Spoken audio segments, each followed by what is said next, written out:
Welcome to Okoboji Broadcast, everybody. I'm Jeff Thie, so glad to have you with us on a sunny start to our week here in the Iowa Great Lakes. I'm joined today by Dr. Mara Groom. She's with Family Medicine and OB with Family Medicine at Lakes Regional Healthcare. Doctor, welcome. Thank you for taking some time with me. Thanks for having me. Well, in a world where the news is dominated completely by COVID, Doctor, why is breast cancer awareness so important, and what are the chances of a woman being diagnosed within their lifetime? Yeah, so when COVID started back in March, I think March was probably the longest month that any of us have ever gone through in our lives. Indeed. We were pretty reactionary and said, you know what, to minimize the risk of spreading COVID, let's shut everything down. So for us at the hospital, we shut down all of our elective surgeries. Right. We really kind of restricted the amount of people that could come in. So for a couple of months, that did mean restricting mammography as well. So now as our mentality is shifting and we're going from let's get rid of COVID to how do we live in a world where COVID is going to be here for a while, Yeah. I think it's really important that we start to talk about how do we open up these services, how do we get you the services that you need and do so safely. And so at the hospital, we're taking a lot of precautions. I'm here alone in my office, so I don't have any personal protective equipment on, but when I'm seeing patients, I'm in a mask, I'm in goggles. Everywhere that you come in the hospital, you're going to be interacting with people who are in a mask and in goggles. We're really decontaminating, disinfecting everything rigorously, and so I do feel like you can safely come to the hospital. And so as it relates to mammography, 1 in 8 women in America are going to be diagnosed with breast cancer at some point in their life. Right. And so second to skin cancer, breast cancer is the most common cancer diagnosis that a woman will receive. And so again, as we transition from beating COVID and staying away from the hospital to living with it, I think it's just so important that women start to get those services again, especially if you've been delaying it. Yeah, and certainly with the precautions you're taking, Doctor, if women have been putting it off thinking, well, I'm going to wait till COVID is come and gone, it's certainly a safe time to come in and get your mammography done. Yeah, absolutely. Well, I know Lakes Regional has 3D mammograms available. Now, how reliable are these images in comparison to what we had even just a few years ago, Doctor? Yeah, we were very excited to be able to get the 3D mammography in conjunction with Lakes Regional Healthcare Foundation. So we're very grateful to everyone who came and spent money at the Grape Escape, who helped to raise funds for this 3D mammography machine. So 3D mammograms do have a few advantages to our standard 2D mammograms.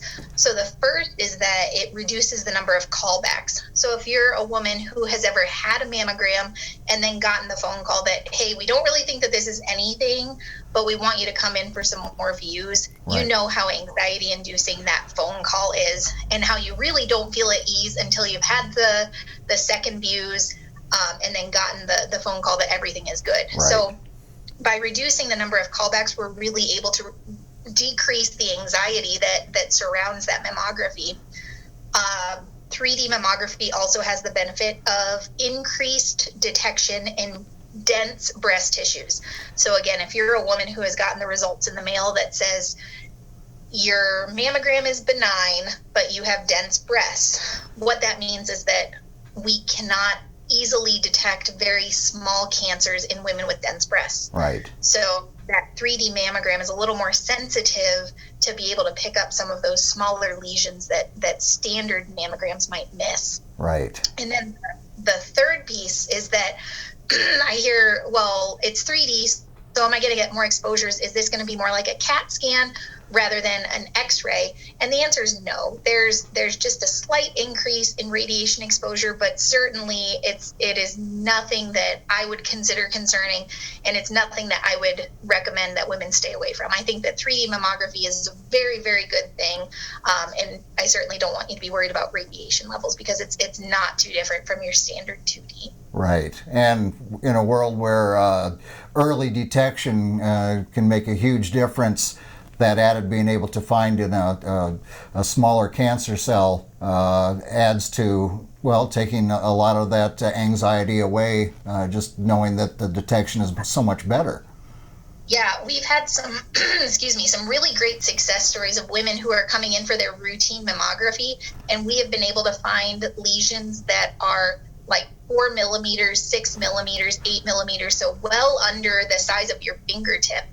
And when you can detect a cancer that early, your chances of being able to treat surgically alone without radiation, without chemo, those numbers just really improve. Absolutely.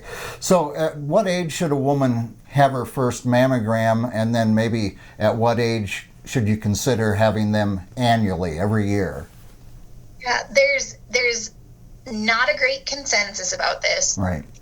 There are different screening or different bodies that have different recommendations. So the American Cancer Society is where I've pulled my recommendations from, and you might talk to your individual provider about your certain risk factors that might change this for you.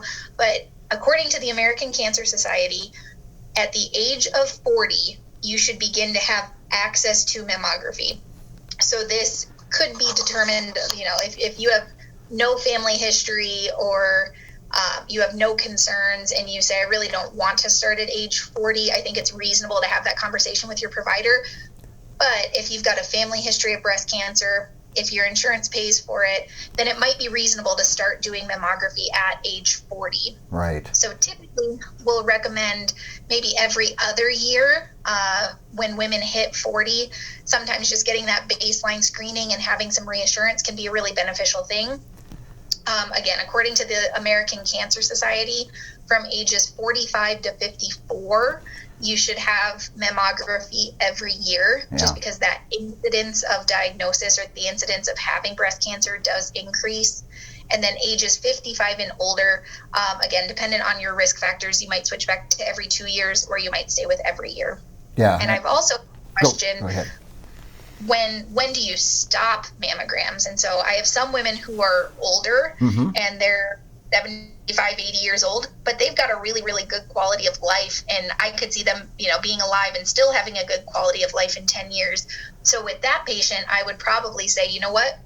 If we find a cancer and if you want to treat it, then let's continue to screen. So that's also something that's dependent on you and your provider having that conversation. Sure.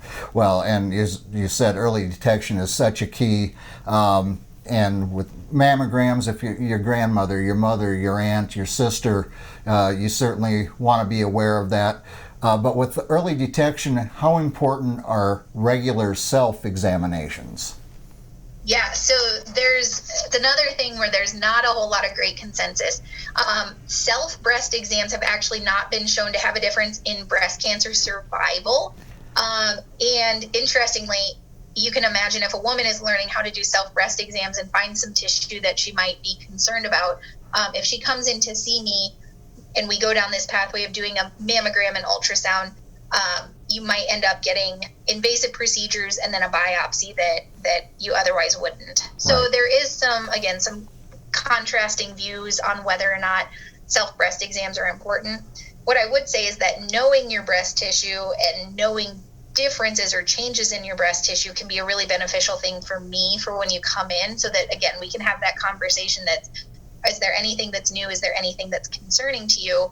And if you know your breasts, know that tissue, it's a lot easier to frame that conversation. Yeah, and treatment has come a long way year after year, and I think better safe than sorry if you have any concerns, or even if you don't. That regular mammogram and making sure that you're a healthy person can prevent hardship coming down the road. And so during this Breast Cancer Awareness Month, absolutely don't throw caution to the wind, and get yourself checked. Absolutely. Yep. And so Lakes Regional Healthcare, we are scheduling mammograms again. So if you need to schedule, you should just give us a call at 712-336-8658, and you can get that screening mammogram scheduled. Very good. Well, Dr. Groom, thank you for taking time with us, and thank you for taking time to help educate us on the importance of breast cancer awareness during this month of October, and we appreciate your time. Yeah, thanks for having me. Have a good day, everybody. My pleasure. Dr. Mara Groom here with us from OB and Family Medicine at Lakes Regional Healthcare. We thank her for joining us. We thank you for joining us right here on Okoboji Broadcast.